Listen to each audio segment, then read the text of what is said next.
Olá, tudo bem? Meu nome é João Bosco, sou professor de Física e vou apresentar agora o conteúdo Primeira Lei da Termodinâmica. Bom, a termodinâmica é uma palavra composta de dois termos. O primeiro é termo e o segundo, dinâmica. Termo tem a ver com o quê? Movimento microscópico. De quem? De moléculas e átomos que constituem o corpo ou um sistema. E dinâmica tem a ver com movimento macroscópico. E o que esses dois termos significam? Microscópico e macroscópico. De forma muito simples, microscópico é aquele ou aquilo que é impossível de ser visto a olho nu. Já o movimento macroscópico é aquele que é visível a olho nu. Desta forma, a termodinâmica estuda as transformações e as relações existentes entre dois tipos de energia. A energia térmica, aquela relacionada ao movimento microscópico, e energia mecânica, aquela relacionada ao movimento macroscópico. Um termo muito importante em termodinâmica é sistema. E o que é sistema? Toda a região do espaço que é objeto de estudo, que é separada do restante do universo por uma superfície fechada, real ou imaginária, chamada fronteira. Então aqui está meu universo, tudo que eu posso vir a estudar. Aqui então está aqui meu sistema 1, objeto de estudo. Aqui está meu sistema 2, que é objeto também de estudo. Separando esses objetos do restante do universo, nós temos as fronteiras dele, que podem ser reais ou imaginárias. Bom, os tipos de sistemas. Tem o sistema isolado, aquele que não troca nem energia e nem matéria com o ambiente. Exemplo, a garrafa térmica fechada contendo uma bebida quente. Então, em princípio, não vai entrar nem sair molécula nenhuma e também não entra nem sai calor. O sistema fechado, diferentemente do isolado, vai haver troca de energia, mas não de matéria.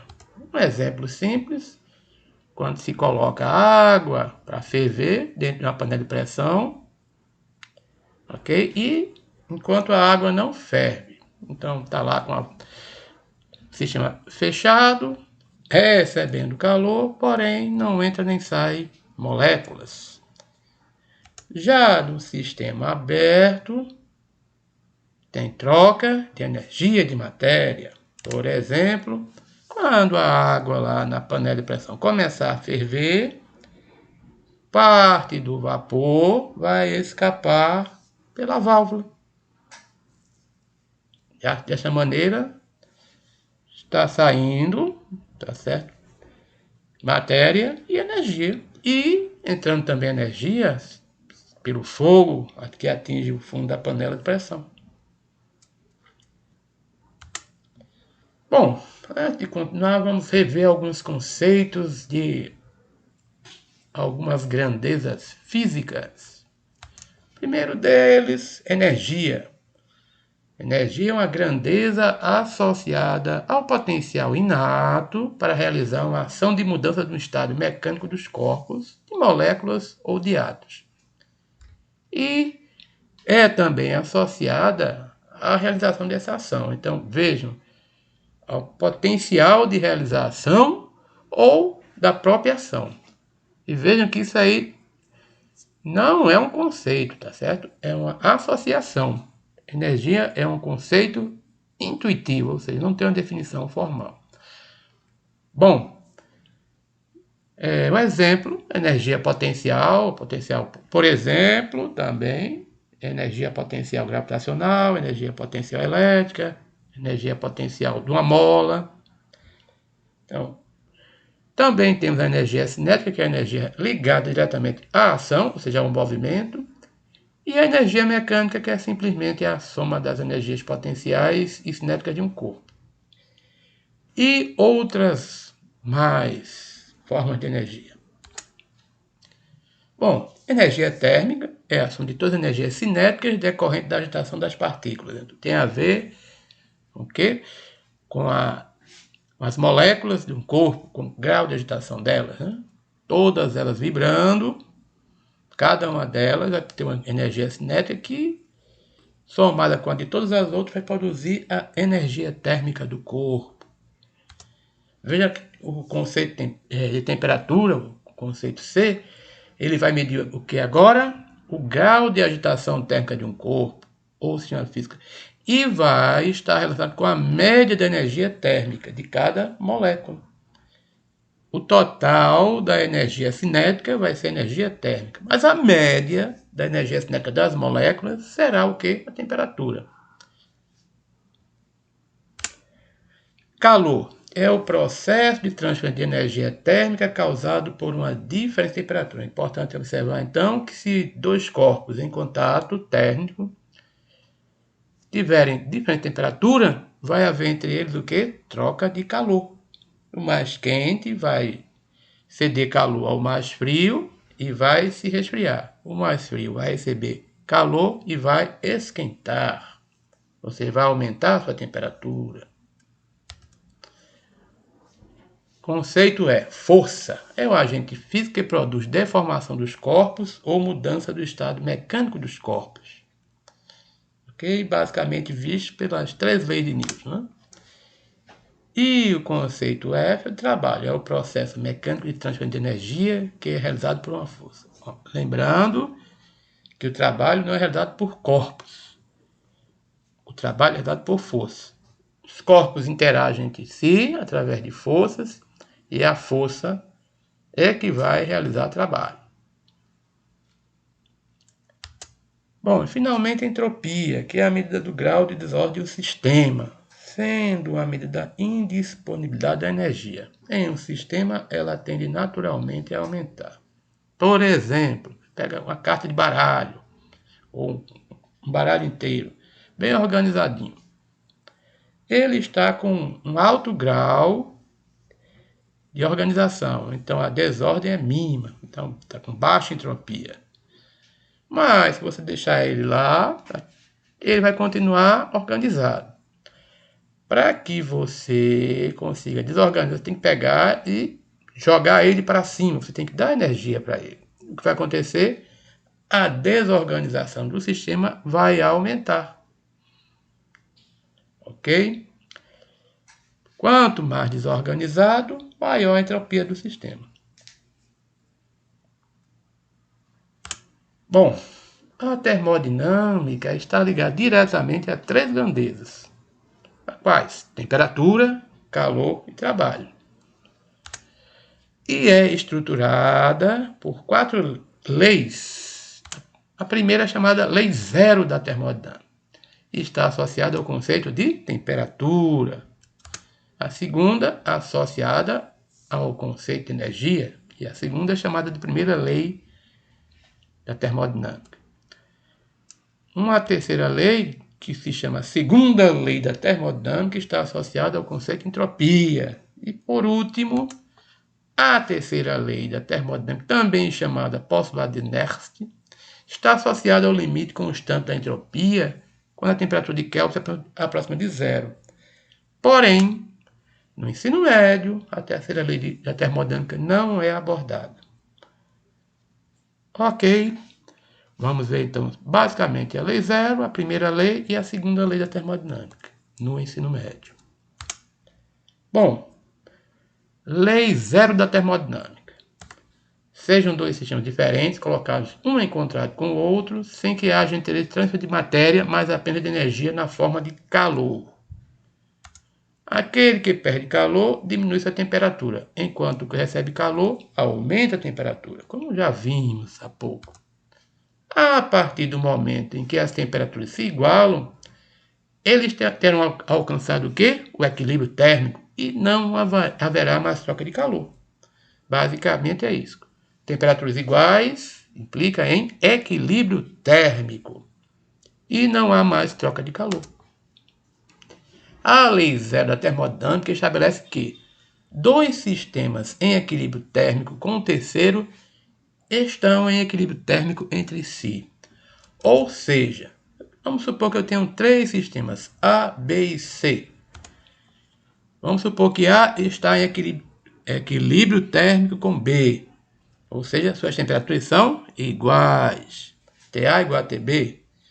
Vamos supor também agora que B esteja em equilíbrio térmico com C. Ou seja, a temperatura de B igual à temperatura de C.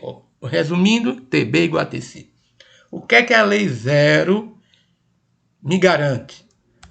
Que A e C estarão também em equilíbrio térmico, ou seja, a temperatura de A igual à temperatura de C, ou seja, TA igual a TC. Primeira lei da termodinâmica. A primeira lei da termodinâmica representa a aplicação do princípio de conservação da energia a sistemas termodinâmicos e estabelece que, se um sistema troca energia com a vizinhança, por calor e por trabalho, então a variação de sua energia interna é dada por ΔU, que é a variação de energia interna, é igual a quem? Ao calor trocado com a vizinhança, menos o trabalho realizado pelo sistema. Tá? ΔU é variação de energia interna, que calor recebido ou perdido, ou cedido também, e o tal, essa letra grega, é o trabalho realizado. Em muitos livros, em química, a primeira lei da termodinâmica vem dessa maneira. O calor trocado é igual a quem? A variação da energia interna mais o trabalho realizado. A energia interna U de um sistema é a ação das energias cinéticas e das energias potenciais de todas as partículas que formam esse sistema. Logo, é uma propriedade do sistema. Ok? Isto significa que qualquer variação da energia interna só depende do estado final e inicial do sistema, no processo termodinâmico. Então, se houver uma variação, essa variação depende apenas das energias cinéticas e potenciais no início e no final. E não interessa como aconteceu essa mudança para calcular esta variação. Bom, o que é um processo termodinâmico? Vamos supor que um sistema esteja no estado inicial ou seja no estado 1. Ou seja, vai ter uma energia 1, uma pressão P1, um volume V1, uma temperatura T1, uma densidade D1 e assim por diante. Vai ocorrer um processo termodinâmico e vai atingir o estado 2, com energia 2, pressão 2, volume 2, temperatura 2, densidade 2, etc. Okay? Então, essa mudança nos valores dos parâmetros que descrevem o meu sistema é chamado de processo termodinâmico, que também é sinônimo de transformação termodinâmica. Em resumo, processo e transformação termodinâmica são equivalentes. Exemplo de transformações termodinâmicas, transformações gasosas. Então, vamos analisar o gráfico pressão por volume de uma transformação gasosa. Então, essas linhas que aparecem aí são as isotermas. E observem que quanto mais próximas dos gráficos PV, né, a temperatura é o quê? Menor. Então, T1, que é o mais próximo, é a menor temperatura. T2 é mais afastado do gráfico, já é a temperatura maior. E T3 é a maior de todas. Okay? Quanto mais afastado a curva, a isoterma dos eixos, maior é a temperatura dela. Bom, então vamos pensar o seguinte. O gás estava na situação A. E houve uma transformação e chegou na situação B. Só que essa transformação ela ocorreu, olha, O volume aumentou, tá ok? O volume cresce para a direita. Então, de A para B, o volume aumentou. Isso é uma expansão. E observe que a pressão foi sempre constante. Então, foi uma expansão isobárica. E a temperatura de A é T1, está na isoterma T1. B está onde? Na isoterma T3. Então, houve o quê? Um aumento de temperatura do gás. Ok? De A para B existe uma expansão isobárica com aumento de temperatura do gás. Resumindo, a variação de volume, que é volume final menos inicial, é maior que zero, porque o volume aumentou. A variação de pressão é zero. Por quê? Porque a transformação teve pressão sempre constante. Então, a pressão final é igual à inicial e a diferença delas é nula. E a temperatura aumentou, ou seja, a sua variação cresceu. Temperatura T3 menos temperatura T1 é maior que zero. Vamos passar para outra transformação. Por exemplo, de B para C, seguindo essa linha azul, o volume continua aumentando, então é uma expansão. Com diminuição de pressão, ou seja, a pressão de B, claramente, ela é maior que a de C. Então, houve uma diminuição de pressão e também de temperatura. Por quê? O ponto B tem a temperatura T3, que é a maior de todas, e o ponto C tem a temperatura T2, que é a temperatura intermediária. Então, expansão com diminuição de pressão e de temperatura implica dizer o quê? Que a variação de volume é maior que zero, a variação de pressão é negativa, a pressão diminuiu, e a variação de temperatura também é negativa. Vamos agora ver a transformação de C para D. Uma compressão isobárica com diminuição da temperatura do gás. Ora, se está ocorrendo compressão, o volume diminuiu. A variação de volume, então, negativa. Isobárico, então a pressão continuou constante, não é isso? Ou seja, a sua variação foi nula. O valor final da pressão é igual ao inicial e a diferença entre eles é zero. Já a temperatura diminuiu. Por quê? C corresponde à temperatura T2, que é a temperatura intermediária. E D está na isoterma de T1, que é a menor temperatura. Ok? Então, a temperatura final, que é T1, é menor que a T3, logo há uma diminuição na temperatura e a variação de temperatura tem que ser negativa. Vamos analisar por último de D para A. O que acontece de D para A? O volume diminui, é uma compressão isoterma ou isotérmica. Por quê? Porque ele está seguindo sobre a isoterma de T1, de temperatura 1. A pressão está aumentando, ou seja, está subindo. Tá ok? E aí nós encontramos o quê? Se é compressão, a variação de volume negativa, o volume diminui. A pressão aumentou, não é isso? Porque passou de um ponto mais baixo para o mais elevado do gráfico, pressão vezes volume. E a temperatura ficou constante e sua variação ficou igual a zero. Outro exemplo, uma transformação adiabática. O que é transformação adiabática? O termo adiabático tem a origem do grego adiabatos e significa intransponível. Ou seja, numa transformação adiabática não ocorre troca de calor. O calor não consegue transpor de um meio para o outro.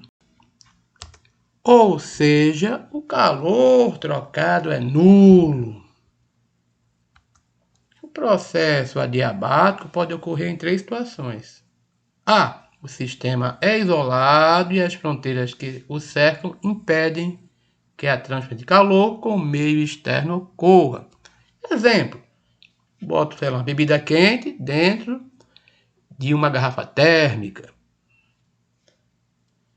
B. o sistema e a vizinhança possuem a mesma temperatura e por isso não há diferenças que permitam a transferência de calor.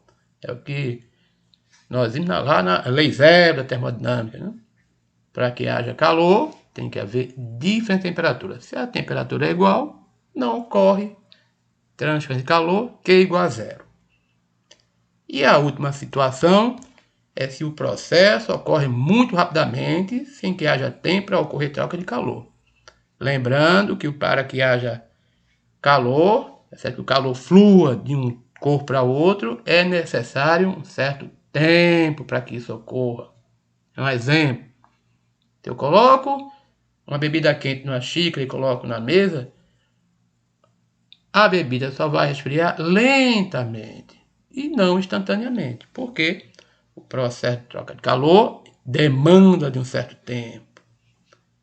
Se o processo for instantâneo, ele será adiabático. E onde ocorre isso? Por exemplo, numa explosão. Uma explosão é considerada um processo adiabático, porque ela ocorre muito rapidamente. Tá ok? Agora, depois da explosão, sim, aí o processo não é adiabático. O que é gerado da explosão, os gases, tá certo? Eles vão se espalhar pelo ambiente, levando calor. Aí é outra história. Mas a explosão em si, ela é considerada um processo adiabático. Ela ocorre muito rapidamente. Bom, vamos olhar aqui, vamos fazer uma análise das transformações adiabáticas pelo gráfico pressão por volume. Então vamos considerar aqui duas isotermas, TA, a isoterma com temperatura TA e a isoterma com temperatura TB. Como a temperatura tem isoterma mais afastada do gráfico, dos eixos, então ela é maior. Então, TA, no caso aqui, é maior que TB. Vamos pegar um ponto na isoterma de TA, um ponto com pressão A e volume A. Da mesma forma, vamos pegar um ponto na isoterma com temperatura TB. Um ponto tem pressão B e volume B. Então, vamos supor que seja uma transformação adiabática, ou de A para B, ou de B para A. Em ambos os casos, o calor trocado com meio externo é zero. Assim, a primeira lei da termodinâmica me diz o quê? Que o calor sendo nulo, eu vou ter que a variação da energia interna do sistema é sempre igual ao trabalho realizado pelo sistema com o sinal trocado. Ou seja, ΔU é igual a menos tal. Finalmente, transformações abertas e cíclicas. Na transformação aberta tem início e final diferentes. Já na cíclica tem início e final igual. Exemplo, esse gráfico aqui, pressão vezes volume, eu tenho os pontos A, B, C e D. Se eu fizer uma transformação de A para B, como A é diferente de B, ela é a dita transformação aberta. Mas se eu fizer a transformação A, B, C, D, A, ela é chamada de cíclica, porque começa e termina no mesmo ponto. Observação importante, em toda transformação cíclica, o que acontece? Variação de temperatura é nula. Por quê? Porque como ela inicia e termina no mesmo ponto, vai iniciar e terminar na mesma temperatura. Então a variação de temperatura é nula. Variação da energia interna é zero. Por quê? Porque a energia interna depende de quem? Da temperatura. Como a temperatura é igual, a variação interna é nula. E é lógico, né, que o calor será igual ao trabalho. Por quê? Porque como ΔU é zero e ΔU é Q menos trabalho, quando ΔU for zero, o calor recebido trocado será igual ao trabalho realizado pelo sistema. Bom, finalmente vamos fazer um rápido estudo de algumas grandezas termodinâmicas dos gases. Quais são elas? A energia interna de um gás, B, o trabalho realizado por um gás. E C, o calor específico molar de um gás. Vamos lá?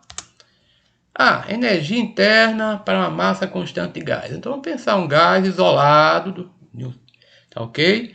Se ele for monoatômico, como nós já vimos anteriormente no estudo dos gases, a energia interna dele, que é chamada energia cinética média de suas moléculas, é 3 meios de número de moles vezes a constante dos gases vezes a temperatura em grau Kelvin. Isso se o gás é monoatômico. Ou seja, como PV igual a nRT, não é isso? A lei de Clapeyron, nRT corresponde a PV. Podemos então trabalhar com essa segunda expressão. Já se o gás for diatômico, em vez de 3 meios, nós temos 5 meios de nRT, ou seja, 5 meios de PV. E a energia do gás é função apenas da temperatura do gás, né? Então, essas primeiras equações me mostram isso, né? É lógico, considerando uma massa constante de gás. Então, somente a energia interna vai variar se a temperatura do gás vai variar, né? Evidentemente, quando a temperatura varia, o produto PV fica constante. A pressão pode aumentar, mas o volume vai diminuir de forma que o produto se torne constante. Assim, a variação da energia interna do gás monoatômico será igual a quem? 3 meios de NR delta T. Isso aqui sai diretamente da definição, da fórmula da energia interna do gás. Isso para o gás monoatômico. Se for um gás diatômico, nós vamos encontrar que a variação da energia interna do gás será 5 meios de nRT.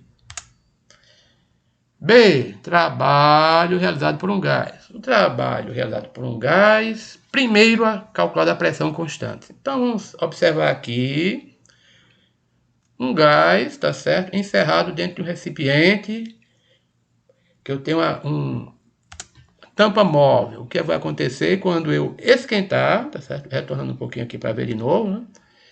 Ao aquecer, o que acontece?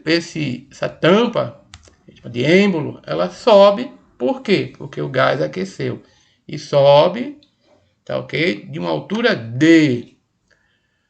Lembrando, tá certo? Que a área, tá certo? Que compreende esse recipiente é A. Assim, o volume que aumentou do gás, tá certo? ΔV vai ser quem? Isso aqui é um cilindro. Então, quadro do cilindro, área da base vezes a altura. Então, devido ao aquecimento, o volume do gás contido nesse recipiente aumentou de um volume ΔV, que é igual à área da base desse cilindro vezes a altura D. Lembrando que a pressão é força sobre área e que o trabalho é força vezes distância, né? Juntando as duas expressões, encontramos o seguinte, que F é igual a quem? Pressão vezes R. Por quê? Porque a área está no denominador à direita, passa para a esquerda multiplicando, ou seja, P, que é pressão vezes a área, vai ser igual a força aplicada para suspender lá o conjunto. Como o trabalho é força vezes distância, temos então que a força sendo pressão vezes área, multiplicado pela altura D. Assim, o trabalho será igual a pressão multiplicada por quem? Pela área da base vezes a altura D. E isso é exatamente igual a quem? A variação de volume. Em resumo, o trabalho à pressão constante de um gás é igual a quem? A essa pressão vezes a variação de volume. Lembrando que essa expressão só é válida se a pressão for constante. E, evidentemente, usando a equação de Clapeyron, a gente pode encontrar também que o trabalho à pressão constante é igual a quem? N de mols do gás vezes a constante dos gases vezes a variação de temperatura. Ok? Então, em termos de gráfico, Se a pressão é constante, no gráfico pressão por volume, nós vamos encontrar o quê? Uma região abaixo do gráfico é um retângulo, não é isso? A área de um retângulo é base vezes altura, ou seja, o trabalho será igual a pressão vezes a variação de volume, ok? De V1 para V2 é meu ΔV. E assim, de forma geral, o trabalho é numericamente igual a quem? A área do gráfico pressão por volume. Isso é importante, essa ideia, para quê, gente? Para calcular o trabalho realizado por um gás a uma pressão qualquer, uma pressão variável. O gráfico será uma função qualquer, então, em uma região qualquer, e assim o trabalho será numericamente igual à área abaixo do gráfico, dá certo? Pressão por volume. Se N acima do igual significa numericamente, porque a área tem dimensão de área e trabalho, dimensão de trabalho, mas numericamente um será igual ao outro. Em resumo, tá certo? O que até agora nós temos o seguinte: aplicando a expressão da primeira lei da termodinâmica, né? ΔU, a variação da energia interna, igual à quantidade de calor recebida menos o trabalho realizado. Então vamos analisar, tá certo? Para calor. Quando é que o calor é positivo? Quando o gás recebe calor. Quando o calor é negativo? Quando o gás perde calor. E quando o calor é nulo? Quando não vai haver troca de calor entre o gás e o meio. É uma transformação adiabática. Variação de energia interna será positiva se a temperatura do gás aumentar. Sempre. Será negativa se a temperatura do gás diminuir. E será nula se a temperatura do gás não mudar. Já agora o trabalho, ele é positivo quando o gás se expande, o volume aumenta. É negativo quando o gás diminui e é nulo se não houver variação de volume. Ok? Essa relaçãozinha interessante vai ser muito útil em alguns problemas. Finalmente, vamos ver agora o calor específico molar de um gás. Bom, usando a equação fundamental da calorimetria, nós sabemos que Q, que é a quantidade de calor que um corpo recebe, é igual a quem? A massa dele, vezes seu calor específico, vezes a sua variação de temperatura. Ok? E que o número de mols é igual a quem? A massa, a sua massa, pela sua massa da molécula grama. Bom, para trabalhar com gases, a gente vai trabalhar não com calor específico, mas com o calor específico a volume, ou melhor dizendo, o calor específico molar a volume constante, e vai usar a mesma expressão que com V aqui como índice, tá? E também com calor específico molar a pressão constante. Volume constante e pressão constante. Tudo isso aqui vem de onde, gente? Da equação fundamental da calorimetria. Ok? Vamos agora ver o que acontece com a relação entre essas duas grandezas, calor específico molar, volume constante e a pressão constante, que é dado pela lei de Mayer. Para isso, nós vamos fazer o seguinte: lembrar que a variação da energia interna, tá certo? Numa transformação independe do caminho, só depende do ponto inicial e final. Ou seja, a variação da energia interna é constante. E independe se é a volume constante ou a pressão constante. E como a variação da energia interna é igual ao calor menos o trabalho realizado, segundo a primeira lei da termodinâmica, encontramos que calor a volume constante menos o trabalho a volume constante é igual a quem? Ao calor a pressão constante menos o trabalho a pressão constante. Mas, como o trabalho a volume constante é zero, como vimos há pouco, e como o calor a volume constante é igual ao número de moles vezes o calor específico molar a volume constante vezes a variação de temperatura, e o mesmo vale para o calor a pressão constante. E ainda vimos também que o trabalho a pressão constante é P ΔV ou NR ΔT. Então encontramos isso, né? O calor a volume constante, número de moles vezes calor específico molar, volume constante, vezes ΔT vai ser igual a quem? Número de moles, vezes o calor específico molar, pressão constante, vezes variação de temperatura, menos NR ΔT. Ora, aqui podemos simplificar um bocado de coisa, né? Os números de moles, aí do lado esquerdo e direito a gente pode simplificar, e as variações de temperatura podem também ser simplificadas. Em resumo, o calor específico a volume constante será igual a quem?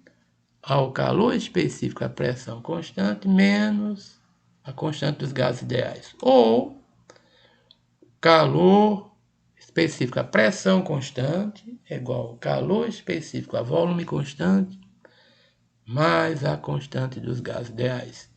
Essa aqui é a lei de Maia. Resumo das transformações dos gases. Se a transformação for a volume constante, ou seja, for isovolumétrica, nós encontramos que a variação de volume é nula. O trabalho a volume constante, como vimos, é nulo também. E, finalmente, como o trabalho é nulo, a variação da energia interna a volume constante será igual ao calor recebido a volume constante, ou cedido. Na transformação isobárica, a variação de pressão é nula. E o trabalho e a pressão constante é igual a quem? Pressão vezes variação de volume. Ou seja, a variação de energia interna à pressão constante é igual ao calor perdido ou recebido à pressão constante menos o trabalho à pressão constante. Já na transformação isotérmica, a variação de temperatura é igual a quem? Zero. Ou seja, a variação de energia interna é nula e assim, pela primeira lei da termodinâmica, o calor é igual ao trabalho.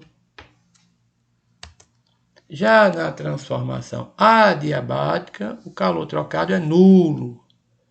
E assim, pela primeira lei da termodinâmica, a variação da energia interna é igual a menos o trabalho do gás. E podemos também demonstrar a famosa lei de Poisson, pressão vezes volume elevado ao expoente de Poisson é constante. E esse expoente de Poisson é igual a quem? Ao calor específico a pressão constante sobre o calor específico a volume constante. E para encerrar, expansão livre. Na expansão livre, o que acontece? O volume do gás aumenta, não ocorre troca de calor e a pressão recebida pelo gás é nula. Ou seja, o trabalho na expansão livre é nulo. E assim, pela primeira lei termodinâmica, a variação da energia interna é nula e também podemos chegar que a variação de temperatura também é nula. Com isso, terminamos por aqui. Bye, bye. Até a próxima.